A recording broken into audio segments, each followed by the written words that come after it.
On today's episode of Living Your Sparked Second Half, I have the opportunity to interview Ruth Nahmias, and she is so fascinating. Her expertise in the field of astrology is extensive. She began her study, it's specifically the Kabbalah astrology type. I didn't know there were different astrology types, but she started her study of Kabbalah in 1989. And then she tells a little bit about how she got into astrology as a kind of kind of an expansion of that. And she studied with world renowned Kabbalists. I'm not sure if I'm pronouncing that right. Rav and Karen Berg. And she has drawn on the wisdom handed down through the 2,000-year-old spiritual lineage to assist thousands of people in transforming their lives through Kabbalah astrology. She's an instructor and an astrologist, and she supports her students in their quest to understand the unique gifts that will help them steer their destiny. She is fluent, and I didn't even hear this. I'm just know it from her website. We didn't talk about this, but she's fluent in 5 languages, and she's taught Kabbalah in France, Poland, Russia, Italy, and the United States. She's a wife and mother of 2, and she is currently residing in London. So she did a quick reading for me before we got on this, before we recorded the episode.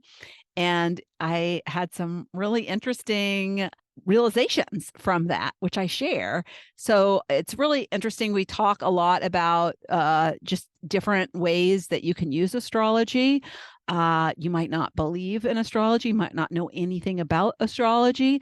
I just encourage you to be open, and I think it's fascinating. I love learning about how we work, and this is something that astrology has been around and been used for thousands of years. And so I thought, well, I want to learn more about it. And if you can uncover more about yourself, and in the revealing of that, things click, I think it's really great. So why not use it, right? And I think, there's lots of astrologers. So try to find somebody that you click with and you like. I like Ruth because, well, first of all, she's so passionate about it. You can just tell it comes through. She seems so sure of, when she looks at your chart, it's just like amazing. When we were on Zoom, I was like, wow, she is so confident in what she's saying. I think charts are very complicated. I bought an astrology book, and it's like, it's not just a sign. It's all like where all the moons and the planets were. There's some new planets that have been discovered. So yeah, it's really fascinating. And I don't know how she can look at a chart, but obviously she knows what she's talking about, because it was very clear when she looked at mine, certain things came out. So yes, this is something new to me, and I want to introduce it to you. So enjoy. Today's guest is Ruth Nahmias. And I'm really excited to have Ruth here because she's an expert in astrology, particular Kabbalistic astrology, and she's going to talk about that. So welcome. Thank you. Thank you for inviting me, and I'm very excited. Yes, I'm excited because, when I reach out to people, usually I send them my application, and if I find they're interesting, and I thought she was really interesting, and she wanted to talk to me first. So not many people do, because we usually talk before I record, and get to know each other that way. But it's just really the first time we meet, and I had an opportunity to talk to Ruth, and I loved it. And she's such a giving person. Service obviously is her thing. So she actually did a really quick reading. She wanted to know my birth date and where I was born, and she told me some things that I was like, that is really interesting. I've had a chart reading, but it was a much younger person who did it. Ruth is she's a little younger than me, but more my age. Yeah. And so I want to talk to you. You always are young and beautiful. Remember that. Yes. Oh, yeah. Age, it doesn't bother me. It doesn't bother me, but it's, yeah. But we talked about the second return of Saturn. So and whatever that means. And so I'd love for you to share it. But why don't we start with just you sharing how you got into astrology? I know you're such an expert. One of the things I felt when I was talking to you is that there was this sense of sureness. Like when you looked at my chart, it was like you knew me and you had no doubt that like the things you're telling me. And that you just come with this confidence. I'm sure it's years and years of doing this, but yeah. So tell me about how you got started in it and like why you're so sure of it. Okay, so my name is Ruth Nahmias, and I am a Kabbalistic astrologer, and I am part of the International Kabbalah Center, Worldwide Kabbalah Center. And I didn't start with astrology when I started very, very young. It's in my early 20s when I started Kabbalah, to study Kabbalah. Kabbalah is a spiritual knowledge. It's not like particular religion. It's come from Judaism originally, but we have everyone in our Kabbalah centers international, from every walk of life and from every nationalities. So Kabbalah is a spiritual knowledge that gives the rules of the game of life in a way. Right? Astrology, it's a part of that. Like angel coaching or any other kind of things that we teach, it's part of the Kabbalah knowledge. And this Kabbalah knowledge gives the person, it's not just, okay, we're going to fix your life, we're going to make you, we're going to fix your problem. It's not that. We just give the tools to people for themselves to give them, to fix their life. So they have the tools in their hand. Because it's we are the only person that can fix ourselves. We are not here to fix others. And that's a very important concept. So astrology came after that, along the way. I'm not probably 31 years or 32 years in the Kabbalah Center, part of the team. When I was very young, as I said, like in my very early 20s, 20, 21. And I grew up into astrology. Astrology came to me from the first. My spiritual teacher, who unfortunately passed away, left the physical world like 2 years ago, Karen Berg, who was the head of the Kabbalah Center worldwide, she taught me into astrology.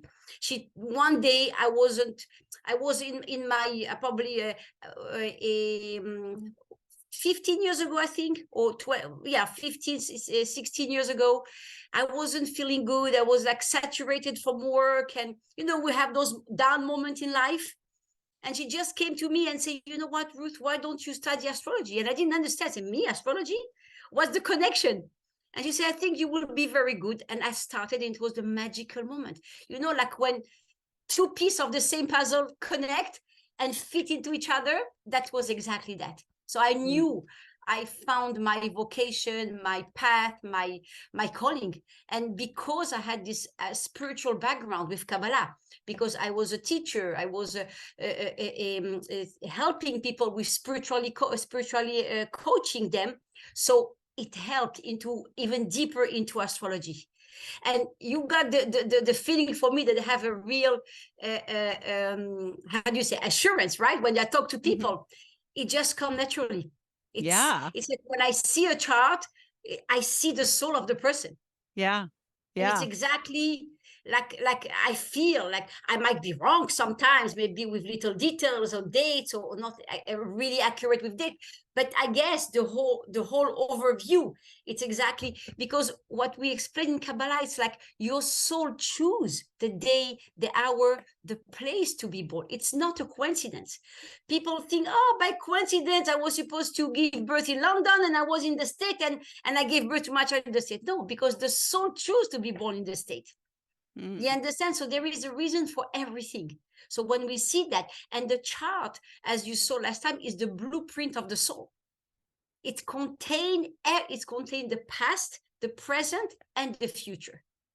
And the secret, I guess, is when you don't judge the person, when you don't say, oh, look at this chart, or what bad this person is, or what horrible, or what selfish, or whatever it is. We don't judge. You are who you are. You came with your good side and you came with your bad side to correct it, or your problem side to correct it. And that's why we are here, and we are all together in the same boat. So I guess helping each other and opening the way to each other, that's the secret of it also. Yeah. So that's a little bit of the background. Yeah. So you said you give the tools. So what is an example of a tool? Is it the knowledge of, I'll explain to you the concept first, and also for our people that are listening.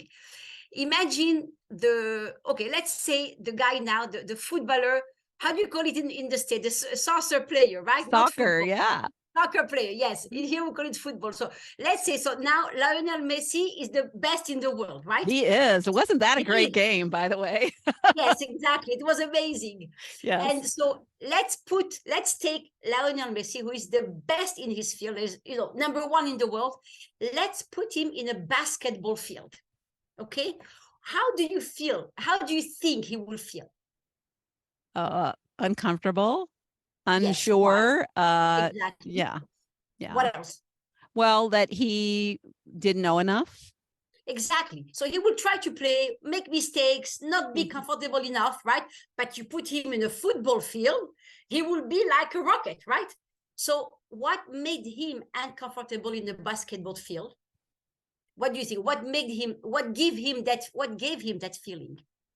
Well, yeah, I think a number of things. First of all, I think if he's meant to play soccer, that being in the basketball field would be It's like the wrong field for him. Wrong field. Yeah, he'd be misaligned. I call it misalignment. That's right. Right. But let's say that we project him to the basketball field for some mystic reason that we don't know. Okay, let's say he's projected there. He doesn't know the rules of the game. Good. Basically, yes. Right? He doesn't know the rules of the game. So now imagine the scenario that we bring the best coach in the world of basketball and we teach him. And this coach teach Lionel Messi to be the best basketball player because, you know, he's an intelligent guy. He knows how to play, so he will be good. After he know all those rules, you put him back in this basketball field. How would he feel now? Good. Yeah, and maybe he's meant to be an athlete and not necessarily a soccer player. So exactly. So he will feel good. He will feel comfortable. He will know the rules, or he will play the best that he can play. Right? This is exactly Kabbalah knowledge. Kabbalah is the rules of the game of life. Interesting. We don't solve your problem. We don't solve your problem instead of you. We give you the tools, the rules. Yeah. What kind of rules? As you said very rightly, consciousness. We have Kabbalah classes. We have astrology chart. We have angel coaching. We have a lot of tools that can help people. It's not solving their problem, but directing them through their problem. When you see a person that doesn't learn spiritually, Kabbalah or not, any kind of spirituality, and that doesn't learn spirituality, that person in front of the mountain, they will say, no, it's too high. I cannot do it. They will turn their back and go back in the back, right? Go back to their old problem. The other person that will learn Kabbalah or any kind of spirituality and learn the tools, they will stand in front of that same mountain and they will say, you know what? That mountain is high. It's true, but I will find a way to go around it. Do you understand the difference? Yeah. Now that desire to go through. Yeah. What came up for me is a question of, are these rules for Messi or for me? Are they custom rules on how I would interface or interact with life? Or are they kind of hard set rules that I just have to learn in order to succeed? Rules as for everyone, from any walk of life, from any country in the world, from anyone that is open to spirituality. One request is the desire to change. That's it. Once you have the desire to change, everything is possible. I'm not saying right away or tomorrow morning. Of course, there is process. Of course, sometimes we will fail, but we stand up and we continue, but we will achieve the goal. Yeah. The desire to change, that's what it needed. Yeah. I have this image and I teach it in my free training of two people and one, and there's a 6 on the ground to one person and it's a 9 to another person.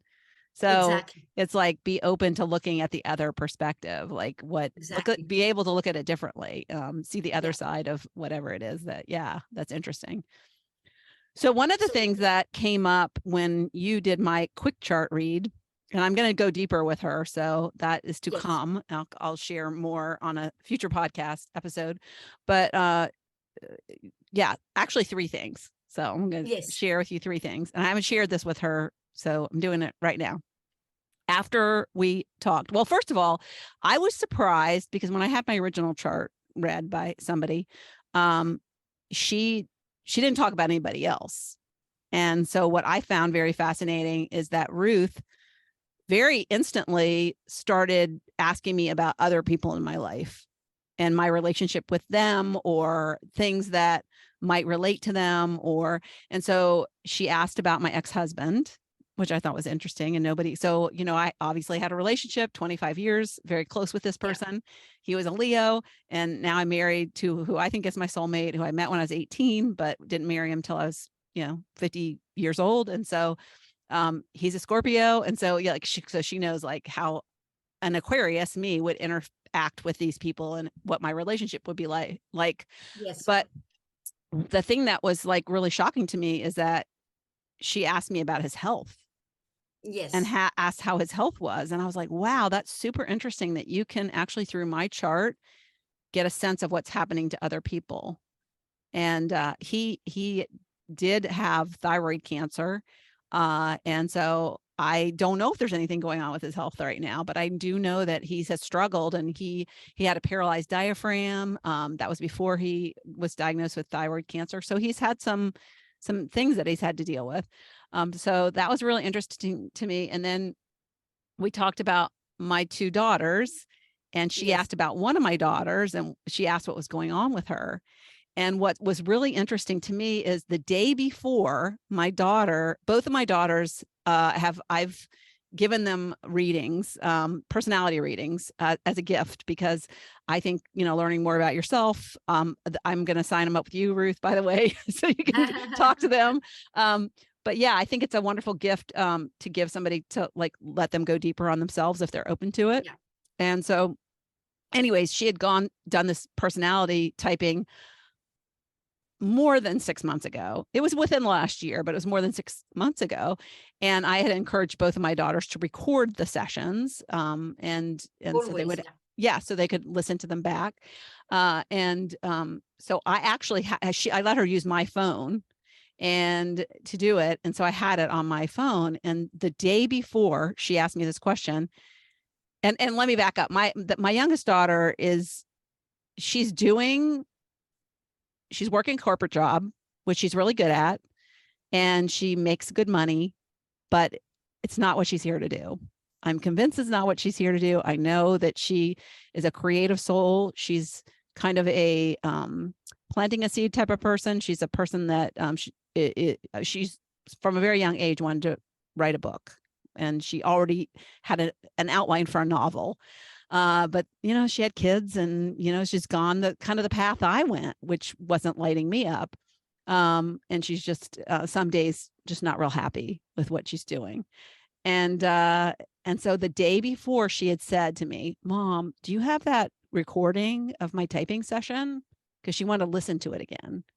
So I knew that she was seeking to let me go back and revisit that. What did I not hear? What can I do now to maybe start a new path that, because I really think there's something there. I think she was when you said that, I was like, I think she's thinking about this, because she did ask for that. Definitely. And then I saw her the following weekend, and I said, "Hey, I just want to talk to you because, I talk to this astrologer." Unfortunately, my kids don't think I'm nuts. They're like, "Oh, really?" Good. Yeah. And no surprise. Yeah. And they're not like, "Oh, Mom." But I said, "I just want to know if everything's okay with you, because she sensed that there, something might be going on with you. And you just asked me for that typing." So we had a really good conversation about kind of her Amazing. Seeking. Yeah. Oh, I'm happy for that. Yeah. Yeah. That's very good. Yeah. And then so you see how things open with that. Yeah. And then the third thing, but I thought that was just like, so like, wow, because, I would have said, I knew that I have this feeling that she's misaligned right now. But the fact that she asked for that the day before was just really point on. And then the third thing, which is kind of crazy, is the first thing you said to me when you looked at my chart was, "You have 3 kids?" And I said, "No, I only have 2. And you said, "Well, did you ever have an abortion or a miscarriage?" And I said, "No."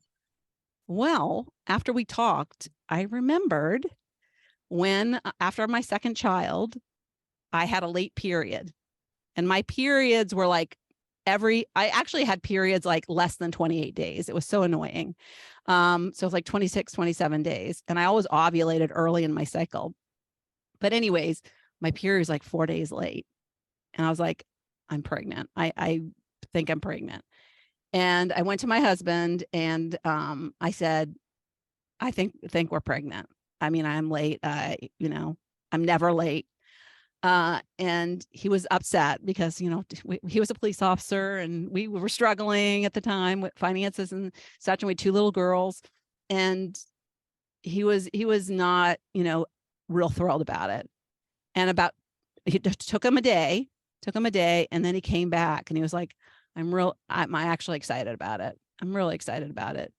And I passed clots, and I truly believe that I had a miscarriage, and I totally forgot about that until after our call. And I was like, oh my gosh. And I said something to my older daughter about it. And she goes, Mom, there's a lot more miscarriages now because people find out they're pregnant before they've missed their period. And so you probably were, but you didn't have a test to know. And and so I was like, that is so crazy, because I had totally forgot about that. But it made me, after we got off the call, I was like, it brought that back up, that what had happened. And I remember where I was when we had the conversation, and I remember the bathroom I was in, and crazy. It happened a lot with people that suddenly when they ask the question, they don't remember at all. Told me no, not at all. And I leave it, and then 2 days later they call me back. Oh yes, you know what? You were right. I remember this and this and that happened. It's okay. It's in the chart. The chart is the blueprint of the soul. You choose the day to be born. So you choose all this karma that will happen throughout your life. Every situation. But it's not like a done deal. We can overcome all this. Why? Even I am an astrologer, right? But I'm telling you, we can go above astrology. That's the purpose. That's the purpose of Kabbalistic astrology, is to know where it's like a roadmap, right? You know where the blockage is. So you don't want to go through that, to drive through that road if you know there is a blockage there, right? So you're trying to find you see the bigger picture, to try to find a way around that blockage. And to overcome that blockage and go way around, and even if it takes a little bit longer, and then achieve your goal or achieve your destination. That's exactly Kabbalistic astrology. Well, I think what for me, I think is so helpful is because I think a lot of our struggles are with relationships in life. And our misunderstanding or our misperception, and that the fact that you can understand other people through your chart and your relationships with them, it helps us become more empathetic. It helps us become more, so that's why they do that. Because a lot of times we think somebody's exactly like us, but if they're a different sign and born on a different day and a different, they came in a different place and had their soul has a whole different intent than you, and their character traits are different based on what I know from personality typing. So but the sign of the person also, it's just the 1% of the person, of the potential of the person. Don't go just according to the sign. Yesterday, I think I did a chart for someone. She's a Pisces, sun in Pisces, right? But when I opened the chart, she has 7 planets in Capricorn. So she's acting like a Capricorn. You understand? Because the influence of a Capricorn in a chart, it's so intense that the Pisces went on the side. Do you understand? So when someone telling you, oh, you know what, you ask him, what's your sign? I'm a Pisces. It's just 1%. It's the tip of the iceberg. There is a whole iceberg under the water that we don't see. This is why, and specifically the relationship, when people come to ask me, so what's good for me? I'm a Capricorn. What's the best sign? I say, never go according to that. Because like this person, she can be a Pisces, but she has 7 planets in Capricorn. And it's a whole game changer in relationship. So like when you were born and where the others, not that's just why we moons. Have the whole chart. That's so interesting. Like my youngest daughter, who is a Pisces, she was born like 20 minutes into that sign. I thought she was an Aquarius because she was born on the 20th. And I thought all signs are like the 21st where they kind of changed. And I was like, an Aquarius. And then I come to find out, she was born. Also, when you're born, really the beginning of the degrees, it's much more powerful than the end of the degree. Each sign is 30 degrees. each planet is 30 degrees into the sign. So when you're born, the first half, like the first 10 degree, it's much more powerful. And also there is another explanation when you are born in the last 5 degree of the sign. So it's a whole magical thing. I think I'm so passionate about astrology that I can talk hours about that. I can keep you until tomorrow evening just talking about astrology. And there is that's alignment. That's alignment. Yes. And the more we talk about it, and the more that I know that I don't know enough, and we need to know more. This is how it's a very, very vast knowledge, and it's a very helpful knowledge. But that's why I want our listener to understand it doesn't control the planet. Do not control us. They give us the roadmap. They give us the red light where the problem is, but they are not the solution. You understand? We can overcome that. We can go above it, and we can achieve our goals. It's not because someone is born with a problem that it will follow them all their life. We can change that. I mean the person itself. And that's why Kabbalah spirituality gives the tool to change it. That's the powerful idea behind it. Yeah. What's your take? Because I'm curious about this. What's your take on induction? Like when somebody goes in, or they've been carrying the baby too long, and the doctor says, I need to induce you, and is that still a choice for them when it's kind of medically enforced, or is the baby's choice? Okay. It's the baby choice, because every soul, because the baby is a soul, right? Every soul enters through the world through a specific way. You understand? So when they enter through, connect to the mom, to the mother, also the karma of the mother and the father and the baby, right? So if the baby come through this world in a very painful way, or difficult way, or dangerous way, it's the soul, the baby's soul choose that entrance in the world. For some, there is many reasons. We don't go into these details now, but for some reason, according to the karma of the baby and the mother, the baby choose that way of coming. Okay. So the induction is really was meant to be. It's meant to be. Yeah. We think we have the choice, we have the control, the doctor has the choice. Yes, we have that part of it. Yes, in the physical level we have, but in the spiritual level, the baby also choose that. Yeah. And it's their way to come like this. Yeah. What's interesting is my older daughter, her firstborn, and she had pulmonary embolisms. And so when she was 21, so she had high risk pregnancies, and she had to take shots. And so they had to take her off her Lovenox and induce her, because they don't want her to have a heavy bleed. Right. So, but it's interesting, because my first grandchild was due, and the induction was supposed to happen on November 3rd, which is also my husband's birthday. But she didn't come until November 4th, which was kind of interesting. See? Exactly. The baby soul choose that. Yeah. She waited until after midnight. We're like, come on. But she was like, she wasn't coming. She wasn't coming. Exactly. You can decide whatever you want. If the baby doesn't want, if the soul of the baby doesn't want, it will not happen. That's interesting. Yeah. And my mom, and I think I mentioned this, I was due March, I think 11th. Yeah. I think I was due March 11th. You were to be a Pisces. And my mom was not healthy. She was anorexic. So she didn't have a lot of weight on her. And so that's one of the reasons I think I was premature. So I came on February 14th, but they were actually going to induce her. And I don't know the details, but maybe it was because I wasn't thriving.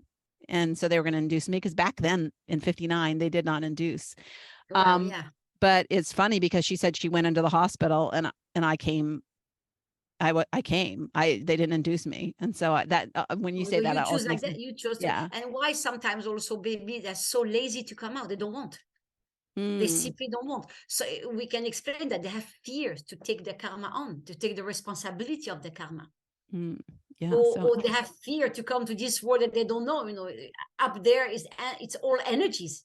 It's much better up there, right? There is no physicality, there is no boundaries, there is no hatred, there is no nothing there.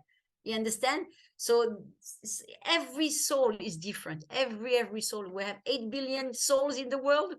8 billion souls are different. Yeah. That's why the law of reincarnation, they are so complicated. Yeah. We cannot go to the bottom of them, right? But we can try to explain, and that's why Kabbalistic astrology is very deep, because we go to past lives. Past life is the initiator or the roadmap of what's happening in this life. As an example, people come to me, for example, the woman that cannot have children, right?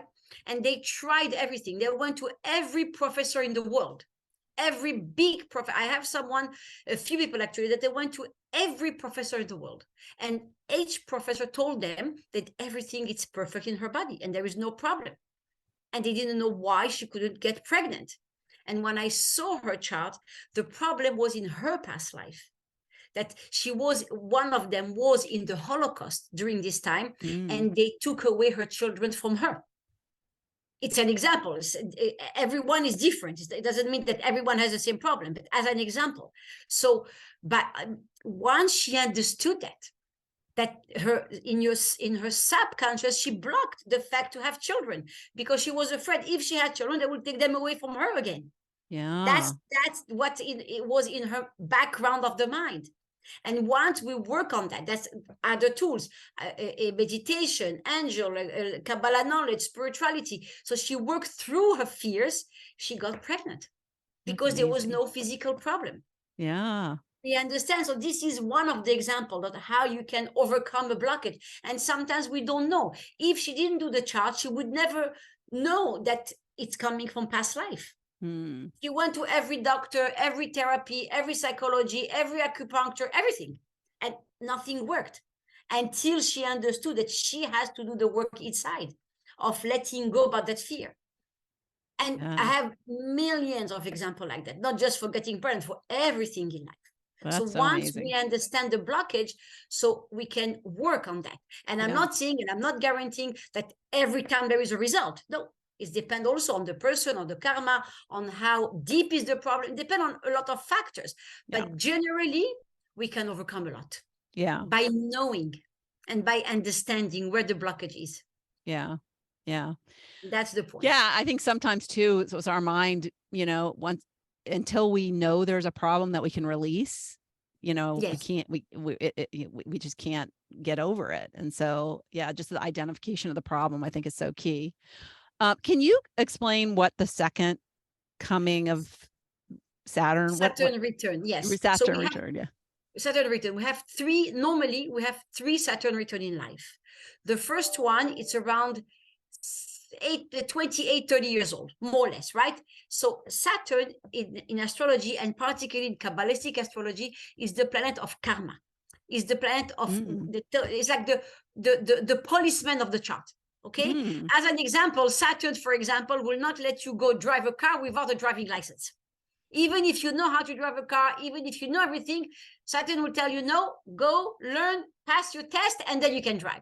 For example, right?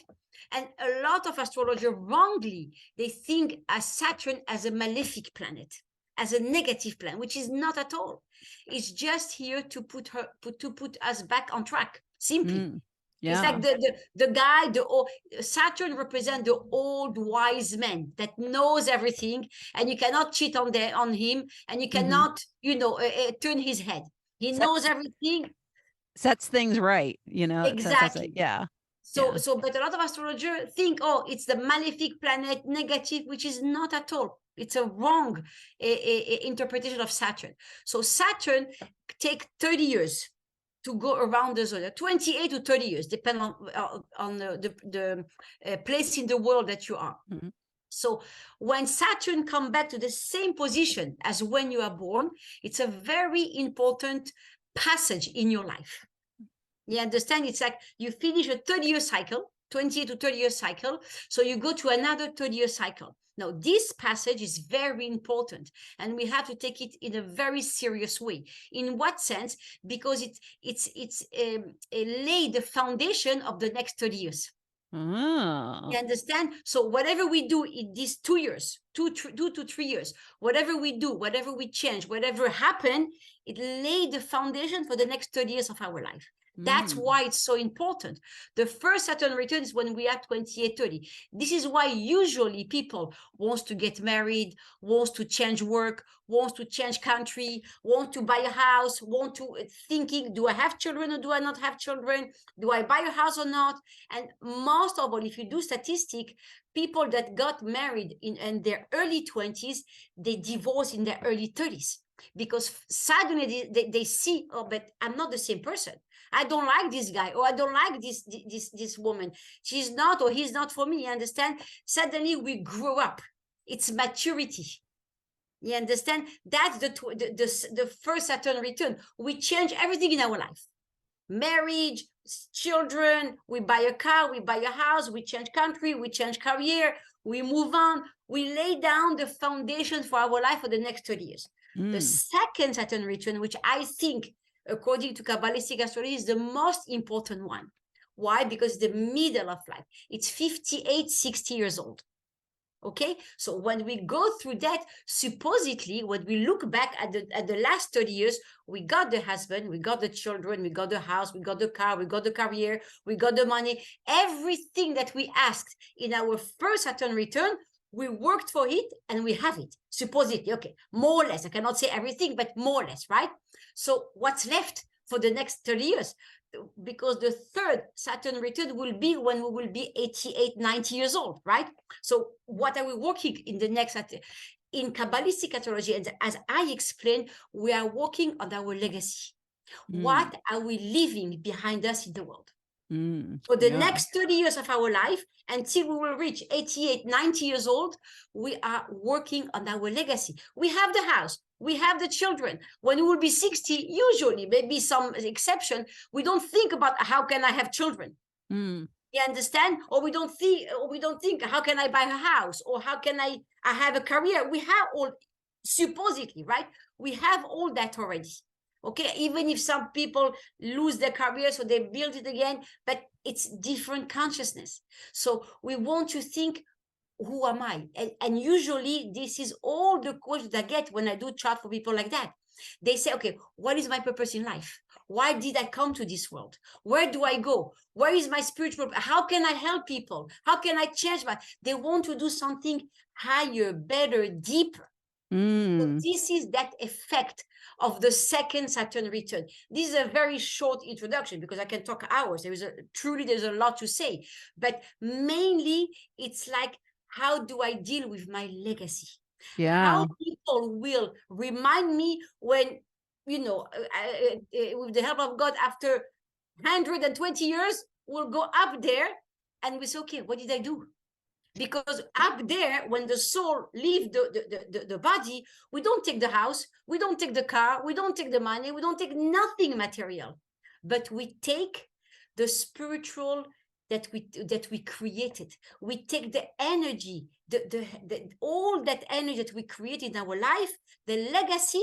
That's what we take up there, and that's what is helping our soul up there. Yeah. Do you understand? That sounds deep. To me like the first one is like, I want to build. And the second one is I want to reflect and like how, the first one, you're right. The first one is I want to build my physical world. The second one is I want to build my spiritual world. Oh, that's so true for me. This lines up so much for me.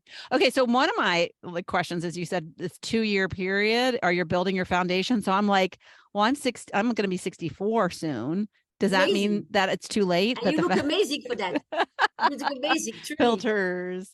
Yeah. So no, is it like, is it too, do you get to a point where it's like too late to build that foundation, or, not at all. Okay. You have 30 years.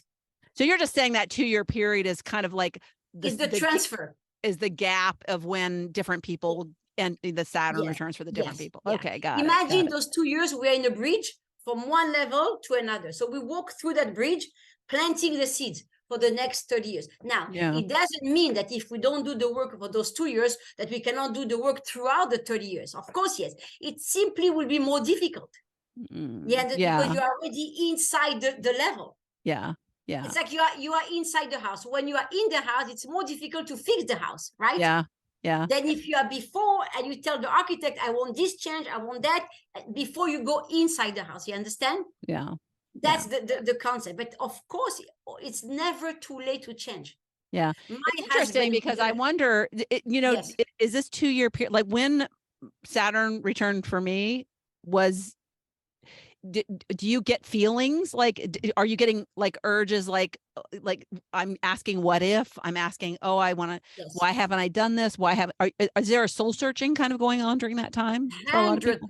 100%. And the regrets, why I did do that, why I didn't say to that person I love you, and why I'm fighting with my family, or maybe no, you understand? So you know what, I close the chapter with this person, with this family, with this situation, and finish. So it's fine, finish. But we came to conclusion. We go to conclusion usually. And yeah. some people, which may be, I would say 10% of the population, they don't feel anything at all because they're not connected to that, or they don't want, or for whatever reason, we don't want to judge them, but for whatever reason, they don't feel, so they go through life like this for them. You understand? Yeah. It's this, but most of the people, they ask questions. They suddenly find themselves to ask, what did I do in my life? Like, okay, I had a house, I have children, I have this, I have that, but what's inside? They don't know, like this urge feeling to do something.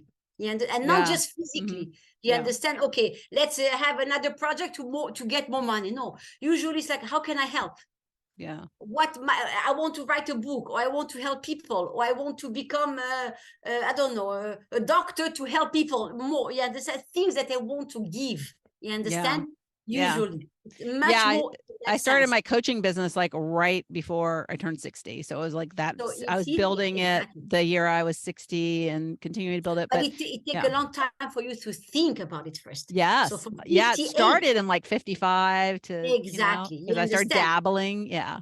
Yes. So usually around 55, 56, 57, it's like starting. So those like, flashes of thoughts. Yeah. Okay, what if it didn't happen? Okay, I'm later in my life, midlife now, after 50. What do I do with my life? Okay, I've done this, and I'm and I'm very proud of myself to have achieved all that. But what about my soul? What about, some people doesn't know what soul means, so they feel, what about me? What about inside me? You understand? It doesn't matter how you word it, it's all the same. Yeah, I wasn't into the soul speaking thing at all. And for me, it was like, I'm unhappy. So there was this knowing I was unhappy, which I now know is like coming from soul, but my logical brain was like, forget it. It's, not possible. It's too much. You're too old. Blah blah blah. Exactly. So that's exactly, and that's what the energy of the body, which is limited. So you know what? Nah, it's okay. You did already hard work. It's enough. Sit in the sofa and watch TV the whole day. And the other part, your soul, say, no. I came here to have a purpose, and I want to achieve that purpose. You understand? So there is a conflict in the beginning, and then you overcome that conflict and you move on. And that's why you see so many people change their career at the age of 55, 60, 63, so many people suddenly they want to go around the world and help in different ways, in different levels. Yeah, I just read a statistic that, and this was an American statistic that was gathered, that over 50% of people over the age of 50 wonder what they're here for, or what about, like, what's my purpose, at least once a month. Exactly. And it's a very interesting statistic. It's exactly the effect of Saturn return. You cannot go through this and not think like that. You cannot. Unless you really, really hide yourself from everything. You don't want to face anything. But anyone, spiritual or not, you don't have to be spiritual to go through those questions. Because it's in the universe. And Saturn, because it's a very strong planet, you will feel the effect of it. It's all you do, or you do. There is no other way. So Saturn will push you, almost sometimes, I want to say, will force you into the change. That's why sometimes a harsh situation happen to people in that age, in order for them to really realize, hey, wake up, you need to change. Yeah. You understand? Yeah. So chart, there's all kinds of chart readings. I mean, I looked at your website, and there's all different kinds of ways you can ask for assistance. So so looking back, on kind of your past, Yes. but also the natal chart, yes. and that's called the natal chart. Natal chart, yes. The birth chart, when you were born, the birth chart is what we've done. Mm-hmm. And then we see the progression, which is how the planet move, because the planet they don't stand still since you have them move, right? So we see the transit, what's happening now, like the quick planet going around your chart, and how they influence you month by month, or 6 months by 6 months, or year by year, or week by week, whatever we decide. And then we have the progression, which is the next few years. Okay. Yeah. So I'm curious about that one. Yeah. Yeah. So what do you think? Because a lot of people who are not that familiar with astrology, they think about like the little blurbs in the newspaper that say, oh, if you're an Aquarius, you're going to be like finding new love this month. Well, don't ask me about that, because I don't like that. Yeah. So I think that gives like astrology a bad name in a way, because I don't want to put down those astrologers, because they're working, and it's probably their way to earn money. So I don't want to put them down, but it's not working for me, simply. Well, it's not one size fits all. It's nice to look at it, to read it if you want, and have fun, and have a, because they're all positive. They're all pretty positive. Yeah. It's let's put it like this: it's good, but it doesn't change your life. Right. It's good to read it the same day and have a nice feeling about it. That's nice, but at the same time, if you're looking for something deeper to change your life, that will not be it. You need a deeper reading, like a complete overlook of the chart reading. Yeah. And that's like really will help you guide yourself, and through all the problems, bumps on the way, whatever it is. Are there things that kind of speak to the collective, like what's going on in the world right now? Yeah, definitely. We have, we are 2023. I call it as a bridge year, from 2022 to 2024. Why? Because this is the last year since 2008 that the planet Pluto was in Capricorn. And I will explain to you what is it. The planet Pluto, we call it in Kabbalistic Astrology the soul. Okay, it's the soul. It's the inner, like really the inner spark of light that we have inside us, right? And it's connected to the light, to the bigger light, to the universe. We call it light, God. You can call it whatever you want. It's the universe, right? So this is represented by the planet Pluto. And again, Pluto with Saturn also, they are the two very strong planets in the chart. You don't mess up with them, right? When they give a message, we have to listen. We have to go through it, right? So Pluto started in Capricorn from 2008. This is a collective planet, because Pluto takes 248 years to go around the zodiac. So we cannot have a Pluto return, like a Saturn return in our chart, because we don't live 200, but countries can have. And by the way, the United States, in 2022, they just had their first Pluto return. Wow. Therefore, they just has 248 years. So it's a big thing. When Pluto come, Pluto don't ask. You had 248 years to build. Now, they don't ask. When Pluto come, they destroy. Pluto destroy and then rebuild. In order to rebuild, not to destroy because it's negative, destroy all the bad, and then they build anew. It's like Pluto says, I want to come, I want to go next level, but I don't want to build a house on top of the old house. Yeah. Or on top of the old feeling. So in a country, that's why there is it happened so many things in the last year or year and a half in the state, because of this Pluto return. Now, Pluto in Capricorn, it's a generation planet, because it's 248 years around the zodiac. What it did in the world, it started with the Arab Spring. Remember this guy in the Tunisian market that burned himself? Back in, I think it was in 2011, don't remember exactly. And it was like a snowball effect. Every social media spoke about it, and every country started to fall down. Every patriarchic controlling country, Tunisia, Egypt, Syria, I don't remember all all those countries, remember all this time in history, 2008, 2011, 2000, everything started to fall down. All those patriotic minister, kings, whatever there was, they start to completely to crash. That's Pluto in Capricorn. Capricorn represents government in the big, in the mundane astrology, in the astrology of the world. And Pluto represents the inside, the soul. So Pluto say, that's it. No more patriarchal system. No more control. All the Me Too movement started during this period.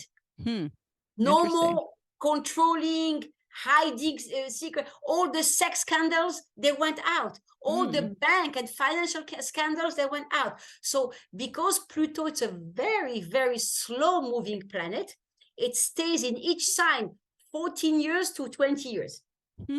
So it's since 2008 and it will finish the end of 2023. Interesting. So all this time, and this, you see how much the world was revolutionized by that. Yeah, definitely. People doesn't want control anymore like before. They have a stand, they have a say, they can say, they go down in the street. What happened with Charlie Hebdo in France also. And thousands of people went down the street, which would never happen in France. You understand? And I can give you example around the world. Yeah. What's happening in Iran now? All those people going down in the street is unheard of. Yeah. Yeah.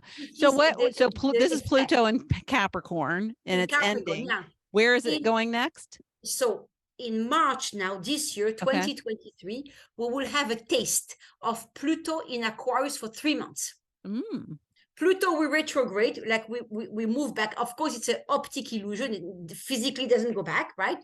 Pluto will go into Capricorn into Aquarius for 3 months, March, April, and May, 2023. Pluto in Aquarius, it means the responsibility is given to people.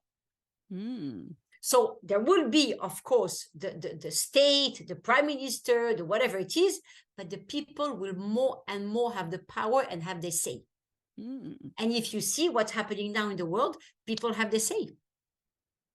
Do you understand? Everywhere people have their say. They don't want anymore to be controlled, to be put in a box, to be put on the side. They don't want. So Pluto in Aquarius, it says, wake up, take responsibility about your life. Don't just wait for the prime minister to tell you what to do, or for God to tell you what to do. It doesn't happen like this. It's a waking up call for people, for human, to say, hey, wake up now and take responsibility of your life. Well, that's interesting. So it sounds like it's a really good time for self-exploration. 100%. A raise in astrology, a raise in spirituality, a raise into all those occult things. It's like went up 300%. Because people are looking, people are searching, people want to know more. You understand? Isn't it crazy too? This is like, so it's like chills almost. So I'm doing a brand new free training. And it starts January 31st, and it's called The Awakening of the Empty Nester. So you see, it's in tune. It's like I had no idea that this was a great time to be awakened. So you see, and after May, Pluto will go back to Capricorn until December. And then in January 2024, Pluto will go in Aquarius, will move into Aquarius for 20 years. Wow. So from 2024 to 2044. Oh my gosh, I'm excited. I'm excited for the collective because I think it's going to be such a self-exploration. I've said that I've gave seminars every year, and I'm talking about that for 3-4 years already. Bank will disappear. Physical money will disappear. I've said that before 2020, there will be life before 2020 and life after 2020. Like before that, everything will disappear. Everything will be like pushed, like more technology, more solutions, more. The world will go through and we need to go with the flow. We cannot stop. Yeah. If we stop, we miss the train. That's it. We're on the side. Yeah. So we need to adapt ourselves consciously and physically to every new. I know it's tiring. I know it's difficult, but we need to go. We cannot block it. It's like you try to block a flow of water. It's Yeah. impossible. Yeah. We want to ride the wave on top of the wave, not, God forbid, under the wave. Yeah. Yeah. I get a lot of people who are like, I'm bad at technology, or, oh, I'm a technology, they just have these challenges. Yes. And instead of looking at it as like, oh, what's the opportunity? There's so much you can learn, and so much you can. I downloaded a new app today to track habits, and I was like, oh, this is kind of cool, simple. Yes. Yeah. But the Yeah. main message is to change consciousness, to move. We cannot stay with our old grudges, old feelings, old blockages. That's it. Yeah. There will be a burden for us at the end. Yeah. We need to move. We need to do the spiritual work inside us and really to move on. That's the main message. Yeah. Yeah. So this is great. So what would you say to somebody who, thinks that they're curious and they would like to learn more about themselves, and how would they go about doing that? Well, I would suggest them to go to Kabbalah.com. We have a website, and to see we have Kabbalah classes there, the level 1, the first level, the level 1, level 2, level 3, the all other seminars. I would suggest them to do an astrology chart. Also, I would suggest them to go to any spiritual teaching that they would like, or they want, or they're attached to. Like I would suggest them mainly to have the desire to change. Mm-hmm. And to really understand that there is a need of going and moving forward. We cannot stay in the same position that we were last year. Yeah. Or the year before. Yeah. Do you understand? When we will be at the end of the year, and we look, or even now, look back at the beginning of 2022 and say, okay, what did I do there? Whatever I did, I don't want to be the same now. I need to move on. Not the same blockage, not the same emotion, not the same problem. Of course, some problems continue and it's not resolved already. I understand. But as long as we're moving forward. Mm-hmm. Yeah. Step by step. Karen Berg, my spiritual teacher, said, people ask her, how did you do? You opened 59 Kabbalah centers around the world. Kabbalah is becoming like a culture around the world. How did you? Karen answered, one person at a time. When we care truly about one person at a time, like when you light a candle, how many candles can this candle light? Infinite, because the flame never go down, never. Mm-hmm. Because when you have a candle with the flame, and you light another candle and light another candle, and it can be infinite. And that's how Kabbalah, spirituality, any kind of going down, deep down you do, that's how it does. Yeah. So wonderful. So wonderful. I could talk to you forever. Yeah, me too. I can talk forever. So yeah.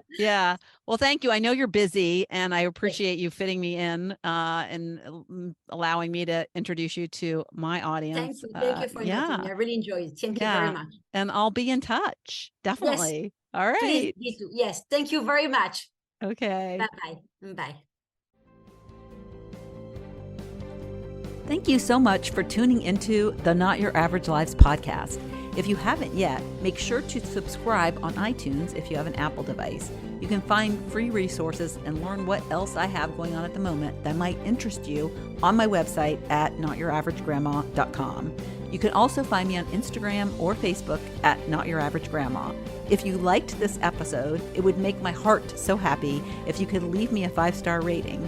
You can also add a review to let me know what you like about this podcast, which will help spread the word about it to others who need a little midlife inspiration. As always, be you, listen to your inner voice, and focus on reigniting that lost spark so you can start living your own, not your average life.